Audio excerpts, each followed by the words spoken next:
10장 말씀을 우리가 다 읽었습니다. 사무엘하 10장은 우리 이스라엘과 암몬과의 전쟁과 관련된 이야기입니다. 우리 10장 전에 9장에서는 무비보셋과 관련된 이야기가 나오지 않았습니까? 8장에서는 다윗이 어디를 가든지 하나님께서 승리하게 하셨다라고 말을 합니다. 그러니까 오늘 본문 말씀은 8장의 연장선상이다라고 보시면 됩니다. 그래서 다윗이 어디를 가든지 여호와 하나님께서 다윗을 이기게 하셨다. 그렇다면 그 다윗의 성품이 어떤가? 무비보셋까지 다 품을 수 있는 그런 성품을 가졌다라는 것을 보여주고 다시 10장에 와서 다윗이 여호와께서 계속 승리하게 하니까 그 주변의 국가들이 다윗을 향하여 어떤 반응을 보이는가에 대한 이야기가 오늘 10장 말씀에 나와 있습니다. 다윗 주변의 사방이 대적들 아닙니까? 그 대적들을 대하는 다윗의 태도, 그 대적들과 싸울 때 어떤 다윗의 모습을 보일 수 있는가? 오늘 이런 말씀들을 한번 살펴보면서 우리들 삶 가운데 또 적용 부분들을 한번 찾아보았으면 좋겠습니다. 오늘 10장이 시작하는 배경이 1절, 2절에 나와 있습니다. 어떻게 시작하는지 다시 한번 보십시오. 1절입니다. 그 후에 암몬 자손이 왕이 죽고 그의 아들 하눈이 대신하여 왕이 되니 다윗이 이르되 내가 나하스의 아들 하눈에게 은총을 베풀되 그의 아버지가 내게 은총을 베푼 것 같이 하리라 하고 다윗이 그의 신하들을 보내 그의 아버지를 조상하라 하니라. 다윗의 신하들이 암몬 자손의 땅에 이르매 라고 말합니다. 암몬 자손의 왕이 죽었다라고 말을 합니다. 암몬 자손의 왕은 누구였냐면은 사무엘상 11장 말씀에 보면 나하스라고 하는 왕이 나옵니다. 그 왕입니다. 그 나하스라고 하는 왕이 죽었다라는 것이죠. 사무엘상 11장 말씀에 보면은 암몬의 왕 나하스가 길르앗 야베스를 치러 갑니다. 길르앗 야베스를 쳐들어가서 뭐라고 이야기했냐면은 내가 너희들보다 강하기 때문에 너희가 나에게 항복을 하려면은 너희 오른쪽 눈을 다 빼서 나에게 항복해라 라고 하는 말도 안 되는 굉장히 두려운 말을 그 길르앗 야베스 사람들 앞에서 하게 됩니다. 그러니까 이 길르앗 야베스 사람들이 너무나 겁이 나지 않습니까? 그런데 여러분 우리가 생각을 해야 될 게 길르앗 야베스와 이스라엘 백성들과는 언약을 맺은 게 있어요. 그 언약이 어떤 언약이었냐면은 옛날 여호수아 시대 때 여호수아가 막 이스라엘 백성들이 가나안 땅을 막 점령을 하니까 이 길르앗 야베스 사람들이 겁이 난 거죠. 겁이 나서 자기 온몸을 막 거지처럼 꾸미고 온 거예요. 꾸미고 와서 우리는 당신들에게 항복하겠나이다 라고 이야기를 한 것이죠. 그래서 이 여호수아가 이 길르앗 야베스와 화친을 맺었어요. 어떤 화친을 맺었냐면은 내가 너희를 영원토록 보존해 줄게, 보호해 줄게 라고 하는 화친을 맺었는데 나중에 알고 보니까 이 길르앗 야베스 사람들이 이스라엘 바로 옆 동네 사는 사람이었다는 이야기죠. 그래서 그 화친 조약이 지금까지 계속 이어지고 있는 거예요. 그러니까 길르앗 야베스 사람이 옛날에 여호수아가 맺었던 그 언약을 기억하면서 이스라엘에게 가갖고 도와달라고 이야기를 한 거죠. 우리를 좀 도와주십시오라고 했더니 그때 밭을 갖고 있던 사울이 그 이야기를 들은 거예요. 사울이 그 이야기를 듣고 분노를 해서 밭 깔고 있던 소를 딱 12동강을 내가지고 이스라엘 온 지파에게 보내죠. 그랬더니 용병이 이스라엘 군인들이 몇 명이 모였냐면 30만 명이 모였어요. 30만 명이 모여서 길르앗 야베스 사람들을 도와주었다라고 하는 이야기가 열왕기상 11장에 나온다는 이야기죠. 그러면 여러분 보세요. 암몬 사람 나하스와 사울은 적대 관계입니다. 싸우려고 했으니까요. 또 사울이 암몬 사람 나하스 왕을 무찔렀기 때문에 이 나하스 왕과 사울 왕은 굉장히 안 좋은 관계예요. 그런데 나하스는 무엇을 알고 있었냐면은 사울과 다윗과의 관계도 알고 있었어요. 그러면 여러분 나하스는 누구를 지원하겠습니까? 다윗을 지원하겠죠. 당연한 것 아닙니까? 그러니까 다윗을 계속 지원을 하다 보면은 사울과의 관계가 조금 자기가 좀 긴장 관계가 있으니까 다윗을 지원해서 다윗으로 하여금 이 사울을 조금 이렇게 좀 경계할 수 있도록 그렇게 지원을 해주었던 것이죠. 그러니까 다윗과 나하스 관계는 굉장히 좋은 거예요. 굉장히 좋고 나하스와 사울과의 관계는 좋지 않아요. 그러던 중에 이 나하스 왕이 죽었다라고 나오죠. 죽고 나하스의 아들이었던 하눈이 나하스 왕 아버지의 뒤를 이어서 왕이 된 겁니다. 그러면은 초상도 치러야 되고 즉위식도 해야 되는 것 아닙니까? 그래서 다윗이 오늘 본문 2절에 보니까 내가 그의 아버지의 은총을 입었다라고 말을 합니다. 그럼 나하스로부터 어떤 은총을 입었느냐? 성경엔 나오지 않아요. 그러나 추측하기로는 사울에게 도망을 갔을 때 여러 가지 도움을 줬을 그런 가능성이 있지 않습니까? 그런 아버지의 은총을 입은 거예요. 그래서 그렇게 아버지의 은총을 많이 입었던 나하스가 죽었으니까 장례식장 가갖고 부주도 좀 보내고 이거 너무나 당연한 것 아닙니까? 그래서 사절단을 보낸 거예요. 사절단을 보내서 한온에게 이야기하는 거죠. 내가 너희 아버지 나하스에게 은총을 너무나 많이 입었으니까 그 은총을 내가 한온 너에게도 그대로 내가 베풀어 줄게 라고 말을 하면서 그 한온에게 베풀어 준 은총은 뭐냐면은 한온이 이제 아람의 왕이 되니까 그 왕 즉위식에 참여를 해서 많은 재물들, 축의금을 주겠다라고 이렇게 보낸 겁니다. 이것이 오늘 본문의 배경이라는 이야기예요. 오늘 이 본문의 배경을 잘 이해해야만 오늘 본문의 말씀이 다 풀립니다. 다윗이 나하스가 배운 은총 때문에 나하스의 아들 한온이 왕으로 즉위했다고 하는 그 소식, 또 나하스가 죽었다고 하는 그 슬픔의 소식을 애도하기 위해서 많은 사절단을 보내고 또 물품도 보내서 그 한온을 위로하고 축하하기 위해서 사절단을 보냈습니다. 여러분, 이 사실은 무엇을 의미하냐면은 다윗은 사무엘상 8장에 하나님께서 어디를 가든지 이기게 하셨다라고 말을 합니다. 여러분, 항상 그래요. 내가 너무 잘나면요, 내가 너무 잘나고 내가 너무 올라가면은 항상 시기의 대상이 됩니다. 다윗도 마찬가지죠. 다윗 주변에 얼마나 많은 나라들이 있습니까? 나라들이 있는데 여러분, 그 주변의 나라들이 가만히 보니까 다윗은 어디로 가든지 하나님께서 이기게 하시거든요. 그러면은 그 주변의 나라들이 생각을 하는 거죠. 아, 다윗은 정말 싸움 잘하는 왕이구나. 또 하나, 다윗 때문에 이스라엘이 강해지겠구나.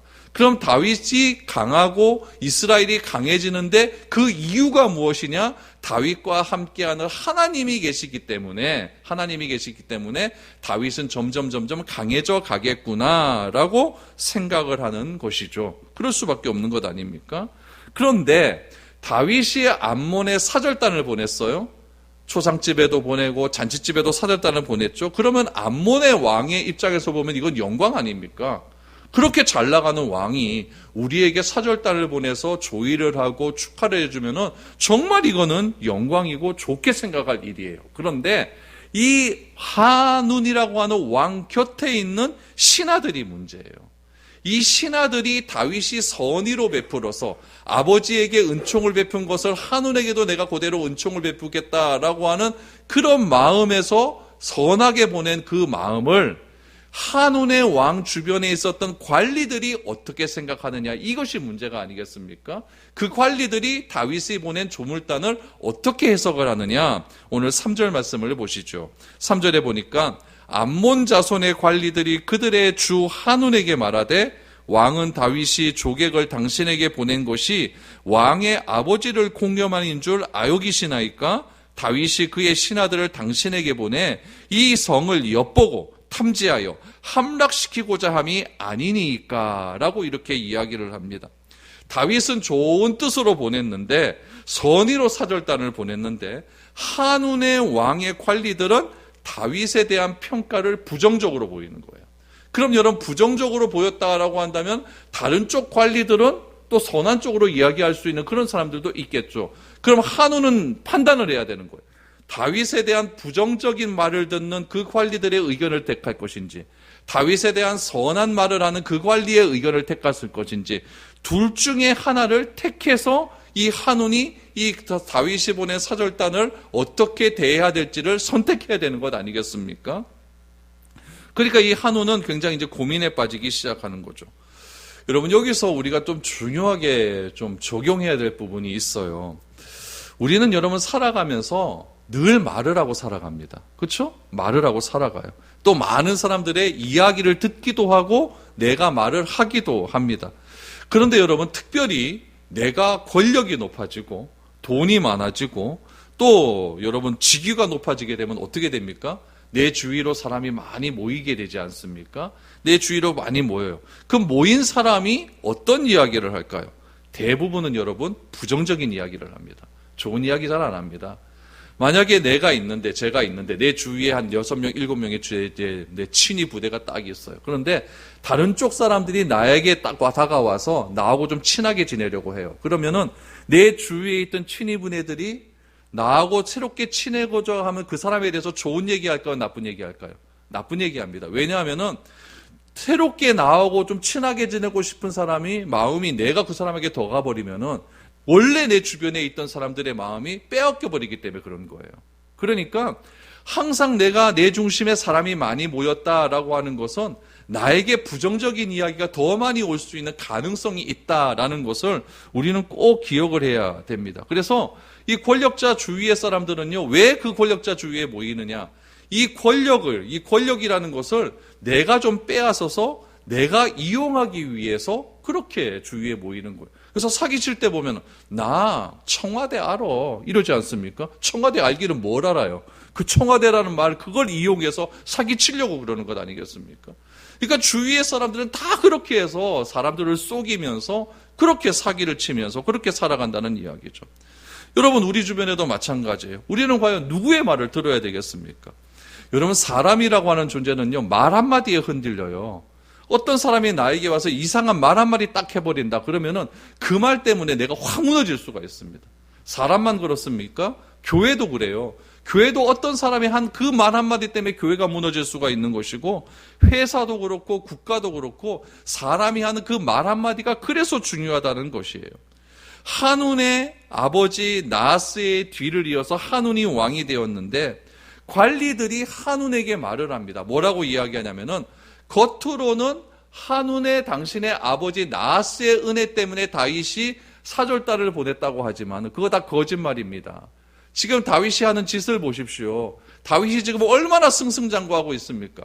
주변 나라들을 지금 다 멸망시키고 있지 않습니까? 이것은 틀림없이 우리 아람도 멸망시키기 위해서 위장을 해서 우리를 정보를 캐내기 위해서 그렇게 사절단을 보낸 겁니다. 라고 이렇게 거짓 정보를 얘기하기 시작을 한 것이죠. 여러분 이런 정보를 우리가 어떻게 받아들여야 되는가, 어떻게 선택을 해야 되는가는 굉장히 중요한 거예요. 여러분 죄가 어떻게 들어옵니까? 사탄이 한 그 말 한마디 때문에 죄가 들어오잖아요. 너가 하나님처럼 될 수 있어. 이 말 한마디 때문에 하와가 완전히 넘어가지 않습니까? 한마디의 말이 중요한 거예요. 교회가 갈라지는 것도요, 여러분, 저기 뒤에서 말하는 그 말 한마디 때문에 그것이 와전되고 와전돼서 교회가 갈라집니다.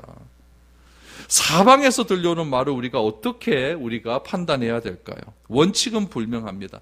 여러분, 사람의 말에는요, 정직함이 없습니다. 사람이라고 하는 존재는 항상 죄를 가지고 있는 존재이기 때문에 항상 나 중심적으로 생각한다는 것을 꼭 기억을 해야 됩니다.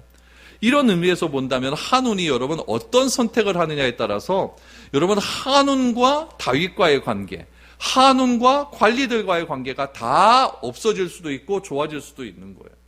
만약에 여러분 이 한운의 관리들이 한운에게 말을 하잖아요. 다윗이 저거 지금 당신을 물리치기 위해서 정복해내려고 왔어요 라고 했는데 한운이 너 쓸데없는 소리 하지 말아라. 어디 다윗을 그렇게 의심해 라고 했다면 한운에게 말한 그 관리들의 마음이 어떻겠습니까? 기분 나쁠 것 아니에요. 그러면 또 갈라지는 것 아니겠습니까? 그러니까 이 한운의 입장에서 어떻게 선택하느냐가 굉장히 중요하다는 이야기죠. 그러면 여러분 한운은 무엇을 선택했을까요? 다윗이 당신을 죽이려고 오고 있습니다 라고 하는 그 말에 한운은 어떻게 했느냐? 맞다라고 선택을 하는 거예요. 내가 생각해도 그렇다라고 하는 거죠. 그래서 그 사절단을 어떻게 했는지를 보시기 바랍니다. 사절단을 4절과 5절입니다. 이에 한운이 다윗의 신하들을 잡아 그들의 수염 절반을 깎고 그들의 의복의 중동 볼기까지 자르고 돌려보내매 사람들이 이 일을 다윗에게 알리니라. 그 사람들이 크게 부끄러워하므로 왕이 그들을 맞으러 보내 이르기를 너희는 수염이 자라기까지 여리고에서 머물다가 돌아오라 하니라 라고 말합니다. 한운은 그 사절단을요 정탐꾼으로 깨닫고 정탐꾼으로 받아들여서 수염의 반을 잘라버립니다. 그리고 의복에 엉덩이가 보일 수 있도록 가위로 엉덩이 부분을 오려버리는 거죠. 그럼 이거 얼마나 부끄러운 일입니까? 여러분 이스라엘 문화는요 요즘도 그래요. 요즘도 중동 문화는 뭐냐면 수염이 굉장히 중요해요. 수염이요. 그래서 중동 사람들 보면 남자들 다 수염 기르고 있지 않습니까? 이 수염은요 남자의 자존심이에요. 이 수염 잘리면 안 되는 거죠. 그런데 이 수염을 어떻게 했느냐? 절반을 깎았어요. 이거는 여러분 아예 다 밀어버리면 몰라도 절반을 깎았다. 이건 정말 수치스러운 일이거든요. 거기다가 엉덩이가 다 보여요. 그러니까 여러분 이건 정말 이 사절단에 있어서 수치스러운 일이죠. 그러면은 이 수치스러운 일을 당한 이 사절단을 다윗이 어떻게 대했느냐가 굉장히 중요합니다. 다윗이 그들을 어떻게 대합니까? 이 소식이 다윗에게 들리니까 이 사람들이 크게 부끄러워한다는 것을 다윗이 안 거죠. 그래서 그 사람들을 다윗이 어떻게 하냐면은 예루살렘으로 오지 말아라. 예루살렘으로 오기 전에 너희는 여리고에 잠깐 있다가 여리고에서 수염이 다 자라면 그때 와라 라고 이야기를 합니다. 그럼 여러분 왜 하필이면 여리고일까요? 이유가 있어요. 이스라엘 백성들이 여호수아와 여리고성을 다 무너뜨리지 않습니까? 그리고 여호수아가 여리고성을 향하여 말한 게 있어요. 무엇이었냐면은 이 여리고성을 다시 재건하는 자는 아들이 죽을 것이다 라고 하는 그런 저주를 내려버립니다. 그래서 이 다윗 시대까지 아직까지 여리고성이 재건이 안 된 거예요. 성벽이 없어요. 성벽이 없고 그냥 기초적인 그냥 어떤 시설만 있기 때문에 사람들이 거기서 잘 살지를 못할 것 아닙니까? 그러니까 사람들이 많이 없다는 것을 다윗은 알고 있는 거죠. 그래서 너무나 부끄러움을 당한 이 사절단들, 자기의 친위 부대들 아닙니까? 그 사람들이 수염이 절반이나 깎였는데 그 수염이 다 자라기까지 사람이 많이 다니지 않는 여리고에 머물러 있다가 수염 다 자라면 다시 예루살렘으로 올라와라 라고 그렇게 명령을 한 것입니다. 여러분 보세요. 만약에 다윗이 이들의 수치를 국민적인 분노로 자극을 하면 어떻게 되었을까요? 이들을 예루살렘으로 데리고 와서 이들을 행진을 시키는 거예요. 행진을 시키면서 이 암몬이라는 작자가 우리 사절단을 이렇게 만들어버렸다라고 말을 하면은 예루살렘 사람들이 난리가 났을 것 아니겠습니까? 여러분 사람이 하나 이렇게 수치를 당하고 죽으면요 백성들이 가만히 있질 않습니다. 그러니까 무슨 데모를 하고 뭐 이럴 때도 보면 누가 하나 죽어버리면 난리가 나는 거예요. 그렇게 했다면은 여러분 이스라엘이 난리가 났어요. 감정이 굉장히 극도로 올라갔겠죠. 근데 다윗은 그렇게 하지 않았어요. 사절단이 경험한 부끄러움이 회복될 때까지, 수염이 자라고 회복될 때까지 기다릴 수 있는 시간을 준 거예요. 왜 이렇게 했을까요? 자기도 굉장히 감정이 상했겠죠, 다윗도. 그러나 자신의 감정과 자존심보다는 누구를 더 생각한 겁니까? 신하들을 더 생각한 거예요. 그 신하들이 당한 자존심 상함, 그 신하들이 당한 부끄러움, 그것을 더 생각한 거죠. 다시 말하면 그 신하들을 배려했다라고 보는 거죠. 여러분, 이것이 다윗의 인격입니다. 다윗의 위대함은요, 어디서 나타나느냐? 그가 통일 이스라엘의 왕이 되었다? 아닙니다. 사방의 적을 물리쳤다? 그것도 아닙니다. 다윗의 위대함은 어디서 나타나냐면은 사람을 배려할 줄 아는 성품에서 나타나는 거예요. 여러분, 성령 충만이 무엇입니까? 성령 충만이 여러분 뭐 말하면 막 우리가 방언이 터지고 손대면 막 기적이 일어나고, 여러분 이게 성령 충만이 아니에요. 물론 그것도 말할 수가 있지만 진짜 성령 충만은 무엇이냐면은 인격입니다. 그래서 우리 성령의 열매도 보면은 사랑과 희락과 자비와 오래 참음과 양선, 성령의 9가지 열매가 나오지 않습니까? 그 모든 열매들이 다 무엇과 관련되어 있습니까? 인격과 관련되어 있어요. 그래서 하나님께서 다윗을 그렇게 온전하게 보신 이유가 무엇이냐면은 다윗이 아무리 지위가 높은 곳에 올라갔다 할지라도 그의 인격이 변하지 않았기 때문에 그렇다는 이야기죠. 그래서 이 성경은 다윗의 그런 인격을 굉장히 강조하고 있습니다. 이것보다 더 놀라운 성령 충만은 없다는 이야기예요. 어떻게 보면 여러분 사절단은요, 외교에서 실패한 사절단입니다.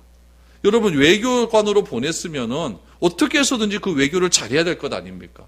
근데 수염 깎이고 엉덩이 다 드러낸 채로 왔다. 이건 외교의 실패예요.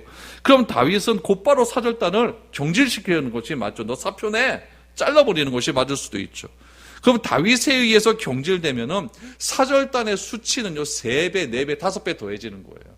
수염도 잘렸죠. 그 직위도 날아가 버리죠. 그러나 다윗은 그들의 수치가 없어질 때까지, 수염이 다 자랄 때까지 배려하고 인내했다. 이것이 여러분 이웃사랑의 가장 큰 핵심이라는 이야기입니다. 왜 다윗이 이렇게 할 수가 있었습니까? 자기도 하나님으로부터 그런 은혜와 경험을 받았기 때문입니다. 그러면 여러분, 이렇게 이스라엘 안에서는 다윗이 그 사절단을 배려함으로 그 다윗을 중심으로 한 모든 사람들이 다윗에게 더욱더 충성하고 다윗의 인격을 바라볼 수 있는 그런 분위기가 조성이 되는 거예요. 그러면은 이 암몬 지방은 어떻게 되었을까요? 암몬 왕 한우는요 겁이 나기 시작하는 거예요. 왜냐하면은 사절단을 수염을 자르고 엉덩이를 다 들여보내서 보냈다는 것은 결국 무엇이냐? 암몬 사람들이 생각해 이거는 여러분 전쟁하겠다는 선전포고와 똑같거든요. 그러니까 이 한운이 제일 먼저 그 사람들을 보내고 나서 한 일은 무엇이냐면은 용병들을 돈을 주고 사오기 시작을 합니다. 그 용병에 대한 이야기가 6절에 나오는 거예요. 암몬 자손들이 자기들이 다윗에게 미움이 된 줄 알고 암몬 자손들이 사람을 보내 베들롬 아람 사람과 소바 아람 사람의 보병 2만 명과 마아가 왕과 그의 사람 1,000명과 돕 사람 12,000명을 고용한지라. 다윗이 조문단을 모욕을 준 것을 선전포고로 생각을 한 이 아람 사람은 어떻게 했느냐? 주변의 아람 연합군들을 모으기 시작을 합니다. 몇 명이 모았습니까? 33,000명의 용병을 모은 거예요. 여러분, 용병이 무엇이냐면, 여러분 여기서 6절 하반절에 보니까 고용했다라고 말하지 않습니까? 돈 주고 사왔다는 이야기예요. 돈 주고 사온 거예요. 그래서 우리나라를 위해서 싸워달라라고 이야기를 하는 거죠. 암몬 사람들이 본격적으로 전쟁 준비를 하니까, 여러분이 전쟁 준비를 하니까 이 전쟁에 준비에 대한 소식이 누구도 들립니까? 다윗에게도 들리겠죠. 그래서 다윗도 똑같이 전쟁의 준비가 시작이 됩니다. 7절을 보십시오. 다윗이 듣고 요압과 용사의 온 무리를 보내매 암몬 자손은 나와서 성문 어귀에 진을 쳤고 소바와 르옴 아람 사람과 돕과 마아가 사람들은 따로 들에 있더라라고 말합니다. 오늘 이 본문에서는요, 두 번의 전쟁이 나오는데, 첫 번째 전쟁은 다윗이 참전을 하지 않습니다. 참전하지 않고 요압에게 참전을 해라라고 이야기를 하죠. 그래서 암몬은 성문 어귀에 진을 쳤고 암몬이 고용한 용병들인 아람 연합군들은 따로 들에 진을 쳤다라고 나옵니다. 요압과 암몬 연합군들이 싸운 이 장소가 어디냐? 오늘 본문에는 나오지 않지만 역대상 19장 7절 말씀에 보면은 그 장소가 메드바라고 나와 있습니다. 역대상 19장 7절을 보시죠. 곧 병거 32,000대와 마아가 왕과 그의 군대를 고용하였더니 그들이 와서 메드바 앞에 진침해 암몬 자손이 그 모든 성읍으로부터 모여와서 싸우려 한지라라고 말을 합니다. 메드바 들판에서 전쟁이 일어났어요. 그런데 이 전쟁을 승리는 누가 가져가게 되었느냐? 요압이 가져갑니다. 그런데 성경은 그 요압이 승리할 수 있는 이유를 뭐라고 이야기하냐면은 11절과 12절 말씀에 요압이 이 전쟁을 대하는 태도를 통해서 알 수가 있는 거예요. 11절 12절 보니까 이르되 만일 아람 사람이 나보다 강하면 내가 나를 돕고 만일 암몬 자손이 너보다 강하면 내가 너를 도우리라. 이거는 동생에게 한 이야기죠. 동생과 같이 출전했으니까 서로 돕자라고 말을 하면서 요압이 이렇게 이야기합니다. 12절을 보십시오. 너는 힘을 내라. 우리가 우리 백성과 우리 하나님의 성읍을 위하여 힘을 내자. 여호와께서 선히 여기시는 대로 행하시기를 원하노라라고 말을 합니다. 여기서 요압이 이스라엘 땅을 무엇이라고 언급하고 있냐면은 이스라엘 성읍을 하나님의 성읍이라고 이야기합니다. 이 말은 무엇이냐면은 지금 이스라엘이 어디에 삽니까? 예루살렘을 비롯한 이스라엘 전체에 살고 있지 않습니까? 이 이스라엘 땅을 요압이 뭐라고 표현하느냐? 하나님의 성읍이라고 이야기하는 거예요. 이건 뭐냐면 하나님께서 우리에게 주신 기업이라는 이야기예요. 이 하나님께서 우리에게 주신 이 기업을 절대로 이방 민족에게 빼앗기지 않겠다라고 하는 결단의 의지가 담겨져 있는 거죠. 요압은 이런 마음으로 전쟁에 임합니다. 그런데 암몬 사람은 돈 주고 사온 사람 아닙니까? 돈 주고 사온 거는 여러분 시간만 때우면 되는 거예요. 마음가짐부터가 전쟁을 대하는 태도가 달라지는 거죠. 누가 이겼습니까? 당연히 이스라엘이 이길 수밖에 없는 이야기죠. 그래서 첫 번째 전쟁에서 요압은 다윗 없이도 승리할 수 있게 됩니다. 그러니까 여러분 보세요. 이 아람의 연합군들이 33,000명이나 연합군이 왔는데 그것이 아람 연합군들이 그만 다윗 왕도 출전하지 않은 요압에 의해서 패배해버리니까 그 아람 연합군 그 주변에 있는 국가 중에서 가장 강한 왕 하나가 있었어요. 그 왕이 누구였냐면 핫닷 에셀이라는 왕이었어요. 그 왕이 기가 막힌 겁니다. 5개의 도시 국가가 모여서 33,000명이 나갔는데 그 이스라엘 하나를 못 이겨 이 핫닷 에셀이 화가 나서 그도 다시 군대를 일으키기를 시작을 합니다. 여러분 15절 16절을 보십시오. 아람 사람이 자기가 이스라엘 앞에서 패하였음을 보고 다 모임에 핫닷 에셀이 사람을 보내 강 건너 쪽에 있는 아람 사람을 불러내매 그들이 헬람에 이르니 핫닷 에셀의 군사령관 소박이 그들을 거느린지라. 핫닷 에셀이 자기의 군사령관 소박에게 명령을 하여서 어디로 진격을 하라고 했냐면 헬람이라고 하는 곳으로 모여라 라고 말합니다. 헬람은 어느 곳에 위치해 있냐면은 이스라엘 북쪽에 갈릴리 바다가 있죠. 갈릴리 바다 동쪽에 있는, 동쪽에서 한 80km 정도 가면 있는 곳이 헬람입니다. 그러니까 여기는 엄격하게 말하면 요단강 서편이 아니라 요단강 동편에 있는 지역이에요. 그곳에 모여서 거기서 전쟁을 하는 거죠. 거기서 전쟁을 했는데 여러분, 이 전쟁에서는 누가 참전을 하게 되느냐? 다윗이 참전을 하게 됩니다. 다윗이 참전을 해서 17절, 18절 말씀해 보니까 완전히 그들을 진멸을 시켜버리는 일이 나옵니다. 그리고 이 진멸시킨의 결과를 19절 말씀에 보면 어떻게 나오냐면은, 여러분 19절 제일 밑에 하반절에 보면 그러므로를 보십시오.